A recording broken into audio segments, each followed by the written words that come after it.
Olá, amigos e amigas, sejam bem-vindos ao grupo de reflexão bíblica São Jerônimo. Hoje é segunda-feira, dia 3 de julho, nós estamos na 13ª semana do tempo comum, celebramos a festa de São Tomé, apóstolo, e o evangelho do dia é João, capítulo 20, versículos 24 a 29. Quero ressaltar 3 elementos dessa passagem que narra a segunda aparição de Jesus aos discípulos.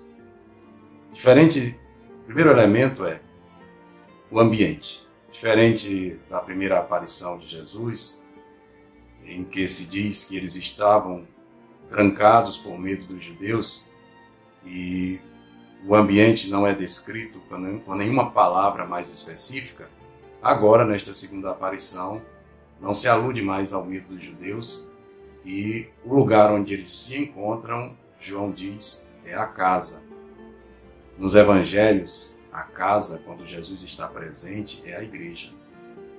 Então, a comunidade joanina, a primeira destinatária do evangelho, ao escutar esta passagem, percebia imediatamente que o evangelho estava oferecendo uma catequese dominical, litúrgica e eucarística.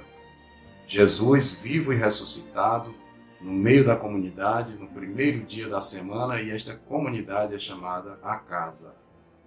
Esse primeiro dia da semana é o dia em que Jesus ressuscitou dos mortos, é o dia da primeira aparição de Jesus aos seus discípulos, e a partir da segunda aparição já se faz um costume na comunidade joanina a reunião para fazer memória de todos esses atos salvíficos de Deus. É por isso que no livro do Apocalipse, no capítulo 1, versículo 10, o primeiro dia da semana já é chamado de Dia do Senhor. O segundo elemento deste texto é o próprio Tomé, que eu quero colocar em destaque. E a ordem que Jesus lhe dá, ela se dá em 2 tempos. Em primeiro lugar, Jesus diz a Tomé que ele o toque, como ele desejava. A essa ordem, Tomé não obedece. Tomé não toca Jesus. O Evangelho não fala de nenhum toque de Tomé. E ele obedece à segunda parte da ordem de Jesus. Não sejas incrédulo, mas fiel. Isto é, crê, tem fé. E por isso que Jesus, então, vai lhe dizer, depois da sua profissão de fé, da profissão de fé de Tomé, acreditaste porque me viste. De fato, Jesus constata que Tomé é um homem de fé, um homem que acreditou quando o viu. Ver e crer não é nenhum problema. O discípulo amado, no versículo 9 deste mesmo capítulo 20, também viu e creu.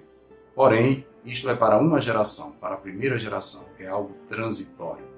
O que de fato João contempla nesta passagem são as gerações vindouras que acreditarão pelo testemunho dessa primeira geração. Aí então vem o terceiro elemento da nossa reflexão. Bem-aventurados os que sem terem visto, creram. Aqui João fala diretamente à sua comunidade. Foi justamente para esse público que ele escreveu o seu evangelho. João, na primeira conclusão do seu evangelho, no capítulo 20, no versículo 30, logo depois deste episódio de Tomé com Jesus, diz que muitos outros sinais Jesus operou na presença dos seus discípulos que não estão escritos neste livro, isto é, no seu evangelho, mas estes que ele registrou no seu evangelho foram escritos para que creiais, isto é, para essas gerações que não viram, mas que deveriam crer, que Jesus é o Cristo e o Filho de Deus. Assim, então, o evangelho joanino, neste relato, que há um tempo era o final do seu evangelho, mostra a qual público ele se destina.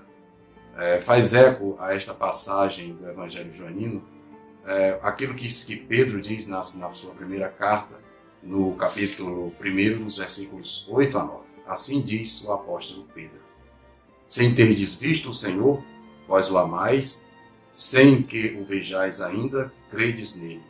Isto será para vós fonte de alegria inefável e gloriosa, pois obtereis aquilo em que acreditais, a vossa salvação. Um forte abraço para todos.